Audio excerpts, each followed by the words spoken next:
നമസ്കാരം. തുല്യത ലാബിൻ്റെ പുതിയൊരു ക്ലാസ്സിലേക്ക് ഏവർക്കും സ്വാഗതം. ഇന്ന് നമ്മൾ കാണാൻ പോകുന്നത് +1 തുല്യത ഇക്കണോമിക്സിൻ്റെ ഭാഗത്ത് നിന്ന് മനുഷ്യ മൂലധന രൂപീകരണം ഇന്ത്യയിൽ എന്ന 5ാമത്തെ ചാപ്റ്ററാണ്. ഈ ചാപ്റ്ററിൽ വളരെ കുറച്ച് ഭാഗങ്ങൾ മാത്രമേ നമുക്ക് പഠിക്കാനുള്ളൂ. ഇമ്പോർട്ടൻ്റ് ആയിട്ടുള്ള കാര്യങ്ങളാണത്. ഓൾറെഡി ചാപ്റ്ററിൽ കുറച്ച് കാര്യങ്ങൾ ഡിലീറ്റഡ് ആണ്, അതായത് ഒഴിവാക്കപ്പെട്ടിട്ടുണ്ട്. അതുകൊണ്ടാണ് കുറച്ച് കാര്യങ്ങൾ മാത്രമേ പഠിക്കാനുള്ളൂ എന്ന് പറയുന്നത്. അത് പരീക്ഷയ്ക്ക് 4 മാർക്ക് 5 മാർക്ക് ചോദ്യങ്ങൾ വരുന്നവയുമാണ്. എന്തായാലും നോക്കാം. മനുഷ്യ മൂലധന രൂപീകരണം ഇന്ത്യയിൽ ചാപ്റ്റർ 5 +1 ഇക്കണോമിക്സ് തുല്യത. മനുഷ്യ മൂലധന രൂപീകരണം എന്താണ് എന്നാണ് നമ്മൾ ആദ്യം കാണാൻ പോകുന്നത്. മനുഷ്യ മൂലധന രൂപീകരണം എന്ന് പറയുന്നത് വിദ്യാഭ്യാസം, ആരോഗ്യം, പരിശീലനം എന്നിവയിലൂടെ മെച്ചപ്പെട്ട മനുഷ്യ വിഭവം ഉണ്ടാക്കുന്ന പ്രക്രിയയ്ക്ക് പറയുന്ന പേരാണ് മനുഷ്യ മൂലധന രൂപീകരണം. അപ്പോൾ മനുഷ്യനെ ഒരു മൂലധനമാക്കാൻ, അതായത് മനുഷ്യനെ ഒരു മൂല്യമുള്ള വസ്തുവാക്കി മാറ്റാനാണ് മൂലധന രൂപീകരണം നടത്തുന്നത്. മൂലധന രൂപീകരണം സാധ്യമാകുന്നത് പ്രധാനമായിട്ടും വിദ്യാഭ്യാസത്തിലൂടെയും ആരോഗ്യത്തിലൂടെയും തൊഴിൽ പരിശീലനത്തിലൂടെയുമാണ്. അപ്പോൾ ഇത്തരം കാര്യങ്ങൾ മനുഷ്യനിലേക്ക് നൽകുമ്പോൾ മനുഷ്യൻ എന്നത് ഒരു മൂലധന വസ്തുവായി മാറുന്നു. ഇതാണ് മനുഷ്യ മൂലധന രൂപീകരണം. അപ്പോൾ വളരെ ചുരുക്കി മനസ്സിലാക്കിയാൽ മതി. വിദ്യാഭ്യാസം, ആരോഗ്യം, തൊഴിൽ പരിശീലനം എന്നിവയിലൂടെ മെച്ചപ്പെട്ട മനുഷ്യ വിഭവം ഉണ്ടാക്കുന്ന പ്രക്രിയയ്ക്ക് പറയുന്ന പേരാണ് മനുഷ്യ മൂലധന രൂപീകരണം. ഇതിൽ ഏറ്റവും ഇമ്പോർട്ടൻ്റ് ആയിട്ടുള്ള ഒരു 5 മാർക്കിൻ്റെ അല്ലെങ്കിൽ 4 മാർക്കിന് മിനിമം ചോദിക്കുന്ന ഒരു ചോദ്യമാണ് മനുഷ്യ മൂലധനത്തിൻ്റെ ഉറവിടങ്ങൾ എന്തെല്ലാമാണ്. മനുഷ്യ മൂലധനത്തിൻ്റെ ഉറവിടങ്ങൾ താഴെ പറയുന്നവയാണ്. 1 വിദ്യാഭ്യാസം, 2 ആരോഗ്യം, 3 തൊഴിൽ പരിശീലനം, 4 കുടിയേറ്റം, 5 വിവര സാങ്കേതികത. മനുഷ്യ മൂലധനത്തിൻ്റെ ഉറവിടങ്ങൾ ഏതെല്ലാം എന്നാണ് ചോദ്യം ഉണ്ടാവുക. മനുഷ്യ മൂലധനത്തിൻ്റെ രൂപീകരണത്തെ പ്രധാനമായും 5 ആയിട്ടാണ് നമ്മൾ തരംതിരിച്ചിരിക്കുന്നത്. അതായത് ഒരു മനുഷ്യനെ മൂലധനമാക്കി മാറ്റുന്നതിന് പ്രധാനമായും 5 ഘടകങ്ങളുണ്ട്. അതിൽ 1ാമത്തെ ഘടകം വിദ്യാഭ്യാസമാണ്. മനുഷ്യന് മെച്ചപ്പെട്ട വിദ്യാഭ്യാസം നൽകുന്നതിലൂടെ മനുഷ്യനെ ഒരു മൂലധന വസ്തുവാക്കി മാറ്റാൻ കഴിയുമെന്നാണ്. വിദ്യാഭ്യാസം നൽകുന്നതോടൊപ്പം തന്നെ മനുഷ്യന് പോഷക സമൃദ്ധമായിട്ടുള്ള ഭക്ഷണം നൽകി ആരോഗ്യം സംരക്ഷിക്കുക എന്നുള്ളതാണ് 2ാമത്തെ കാര്യം. അപ്പോൾ ആരോഗ്യമാണ് മനുഷ്യ മൂലധനത്തിൻ്റെ 2ാമത്തെ ഘടകം അല്ലെങ്കിൽ ഉറവിടം. 3ാമത്തേത് വിദ്യാഭ്യാസവും ആരോഗ്യവും ഉറപ്പുവരുത്തി കഴിഞ്ഞാൽ അതോടൊപ്പം തന്നെ മനുഷ്യന് തൊഴിൽ പരിശീലനം നൽകുക എന്നുള്ളതാണ്. ഇഷ്ടപ്പെട്ട തൊഴിൽ മേഖലകൾ കണ്ടെത്താനും തൊഴിലിൽ നല്ല തിളക്കം ഉണ്ടാക്കാനും തൊഴിൽ പരിശീലനം സാധ്യമാകുന്നതാണ്. അതായത് ഒരു തൊഴിൽ നമ്മൾ ഏർപ്പെടുമ്പോൾ ആ തൊഴിലിൽ എത്രത്തോളം നമുക്ക് പുതിയ മാറ്റങ്ങൾ അല്ലെങ്കിൽ പുതിയ കണ്ടെത്തലുകൾ ഉണ്ടാവുന്നോ അതിനെ നമ്മൾ പരിശീലിക്കുമ്പോൾ മാത്രമാണ് നമുക്ക് ചെയ്യുന്ന ജോലിയിൽ നല്ല രീതിയിലുള്ള ഒരു കഴിവ് പ്രകടമാക്കാൻ സാധിക്കുകയുള്ളൂ. അതിന് തൊഴിൽ പരിശീലനം അത്യാവശ്യമാണ്. മറ്റൊന്ന്, ഇതെല്ലാം കിട്ടിക്കഴിഞ്ഞാൽ നാട്ടിൽ അല്ലെങ്കിൽ സ്വന്തം രാജ്യത്തിനകത്ത് നിൽക്കുന്നതിന് പകരം മറ്റു രാജ്യങ്ങളിലേക്കോ മറ്റു പ്രദേശങ്ങളിലേക്കോ ചേക്കേറാൻ മനുഷ്യനെ സഹായിക്കും. അതാണ് കുടിയേറ്റം എന്ന് പറയുന്നത്. അപ്പോൾ കുടിയേറ്റം നമുക്ക് വേണമെന്നുണ്ടെങ്കിൽ നടത്തണമെന്നുണ്ടെങ്കിൽ നമുക്ക് വിദ്യാഭ്യാസം കൂടിയേ തീരൂ, ആരോഗ്യമുള്ളവരായിരിക്കണം, തൊഴിൽ പരിശീലനം സിദ്ധിച്ചവരായിരിക്കണം. അങ്ങനെയാണെങ്കിൽ നമുക്ക് കുടിയേറ്റം നടത്താവുന്നതാണ്. മറ്റൊരു പോയിന്റ് വിവര സാങ്കേതികതയാണ്.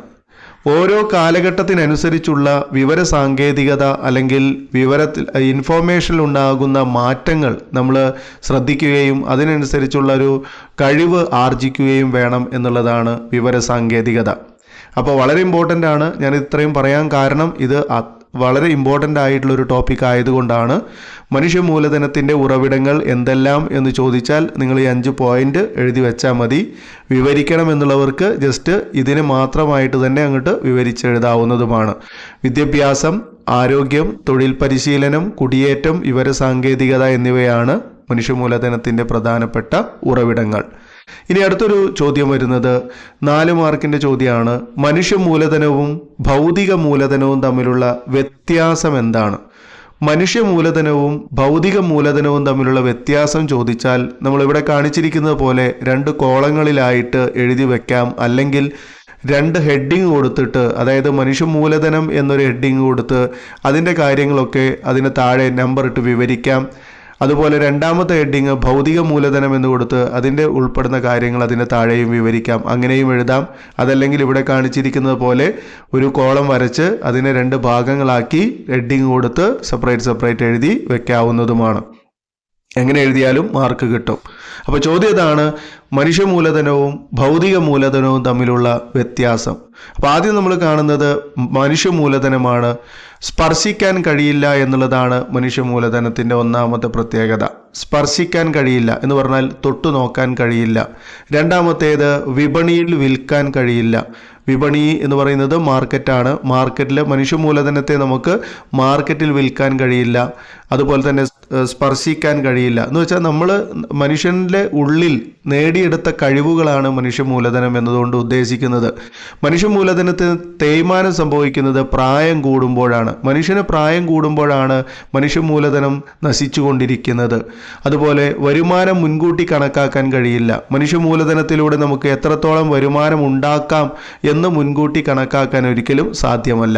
നേരെ മറിച്ച് ഭൗതിക മൂലധനം എന്ന് പറയുമ്പോൾ അത് നമ്മൾ മനുഷ്യ നിർമ്മിതമായിട്ടുള്ള വസ്തുക്കളാണ്. മനുഷ്യ മൂലധനത്തിലൂടെ മനുഷ്യൻ നിർമ്മിക്കപ്പെട്ടിട്ടുള്ള വസ്തുക്കൾക്കാണ് ഭൗതിക മൂലധനം എന്ന് പറയുന്നത്. അതേതൊക്കെയാണ്? അത് എന്താ പ്രത്യേകത? അത് സ്പർശിക്കാൻ കഴിയും. അതായത് നമ്മളെ കഴിവിലൂടെ നേടിയെടുത്ത അല്ലെങ്കിൽ ഉണ്ടാക്കിയെടുത്ത വസ്തുക്കൾ നമുക്ക് തൊട്ടു നോക്കാനോ അല്ലെങ്കിൽ സ്പർശിക്കാനോ കഴിയും. രണ്ടാമത്തേത് അത് വിപണിയിൽ വിൽക്കാൻ കഴിയുന്നവയാണ്. മൂന്നാമത്തേത് ഉപയോഗിക്കും തോറും അത് തേഞ്ഞുകൊണ്ടിരിക്കും അല്ലെങ്കിൽ തേയ്മാനം സംഭവിക്കും. തേയ്മാനം എന്ന് പറഞ്ഞാൽ കേടുപാട് സംഭവിക്കുക എന്നാണ്. അത് ഉപയോഗിക്കും തോറും അതിന് കേടുപാടുകൾ സംഭവിക്കുന്നു അല്ലെങ്കിൽ തേയ്മാനം സംഭവിക്കുന്നു. പിന്നെ ഭൗതിക മൂലധനത്തിൻ്റെ വരുമാനം നമുക്ക് മുൻകൂട്ടി കണക്കാക്കാൻ സാധിക്കും. കാരണം നമ്മുടെ കഴിവ് കൊണ്ട് നിർമ്മിക്കപ്പെട്ടുള്ള വസ്തുക്കൾ എത്ര എണ്ണം ഉണ്ടോ അത്രയും വസ്തുക്കൾ മാർക്കറ്റിൽ വിൽക്കുമ്പോൾ നമുക്ക് അതിന് ഇത്ര രൂപ കിട്ടുമെന്ന് മുൻകൂട്ടി കണക്കാക്കാൻ കഴിയും. ഇതാണ് ഇത് രണ്ടും തമ്മിലുള്ള വ്യത്യാസം. മനുഷ്യ മൂലധനവും ഭൗതിക മൂലധനവും തമ്മിലുള്ള വ്യത്യാസം. 4 മാർക്കിൻ്റെ ചോദ്യമാണ്, ഇമ്പോർട്ടൻ്റ് ആണ്. ഓക്കെ, ഇനി മറ്റൊരു പ്രധാനപ്പെട്ട വൺ വേർഡ് ഭാഗങ്ങളാണ്. ഇന്ത്യയിൽ വിദ്യാഭ്യാസ രംഗത്തെ നിയന്ത്രിക്കുന്ന സ്ഥാപനങ്ങൾ ഏതൊക്കെയാണ്? ഇന്ത്യയിലെ വിദ്യാഭ്യാസ രംഗത്തെ നിയന്ത്രിക്കുന്ന സ്ഥാപനങ്ങൾ ഒന്ന് NCERT ആണ്. NCERT എന്ന് പറയുന്നത് പ്രാഥമിക സെക്കൻഡറി മേഖലകളിലെ വിദ്യാഭ്യാസ സ്ഥാപനങ്ങളുടെ ഗുണനിലവാരം ഉറപ്പുവരുത്തുന്ന സ്ഥാപനമാണ്. പ്രാഥമിക, അതായത് പ്രൈമറി സെക്കൻഡറി മേഖലകളിൽ നമ്മുടെ 1ാം ക്ലാസ് മുതൽ 4ാം ക്ലാസ് വരെയും പിന്നെ അവിടെ നിന്ന് അങ്ങോട്ട് 5 മുതൽ നമ്മൾ ഹൈസ്കൂൾ വരെയൊക്കെയുള്ള വിദ്യാഭ്യാസ സ്ഥാപനങ്ങളുടെ അല്ലെങ്കിൽ ആ വിദ്യാഭ്യാസ മേഖലയുടെ ഗുണനിലവാരം ഉറപ്പുവരുത്തുന്ന ഒരു സ്ഥാപനമായിട്ടാണ് NCERT പ്രവർത്തിക്കുന്നത്. രണ്ടാമത്തേത് SCERT ആണ്. SCERT എന്ന് പറയുന്നത് ഹയർ സെക്കൻഡറി വിദ്യാഭ്യാസ സ്ഥാപനങ്ങളുടെ ഗുണനിലവാരം ഉറപ്പുവരുത്തുന്നതാണ്. +1 +2 തലങ്ങളിലെ വിദ്യാഭ്യാസം ഉറപ്പുവരുത്തുന്നവയാണ് SCERT. മൂന്നാമത്തേത് UGC ആണ്. UGC എന്നത് ഉന്നത വിദ്യാഭ്യാസ മേഖലയുടെ ഗുണനിലവാരം ഉറപ്പുവരുത്തുന്നതാണ്. കോളേജ് തലങ്ങളിലുള്ള യൂണിവേഴ്സിറ്റി തലങ്ങളിലുള്ള സ്ഥാപനങ്ങളുടെയൊക്കെ ഗുണനിലവാരം ഉറപ്പുവരുത്തുന്നതാണ് UGC. മറ്റൊന്ന് AICTE ആണ്. AICTE എന്ന് പറയുന്നത് രാജ്യത്തിലെ സാങ്കേതിക വിദ്യാഭ്യാസ മേഖലയുടെ ഗുണനിലവാരം ഉറപ്പുവരുത്തുന്നതാണ്. പോളിടെക്നിക്, ITI, ITC പോലുള്ള സ്ഥാപനങ്ങളുടെയൊക്കെ ഗുണനിലവാരം ഉറപ്പുവരുത്തുന്നതാണ് AICTE എന്ന് പറയുന്ന സ്ഥാപനം. ഇതുപോലെ തന്നെ അപ്പോൾ ഇത്രയും കാര്യങ്ങൾ ഇന്ത്യയിലെ വിദ്യാഭ്യാസ രംഗത്തെ നിയന്ത്രിക്കുന്ന സ്ഥാപനങ്ങളാണ്. കൃത്യമായിട്ട് മനസ്സിലാക്കുക. NCERT, SCERT, UGC, AICTE. ഇതുപോലെ തന്നെ ഇന്ത്യയിൽ ആരോഗ്യ മേഖലയിൽ പ്രവർത്തിക്കുന്ന നിയന്ത്രിത സ്ഥാപനങ്ങൾ ഏതൊക്കെയാണ്?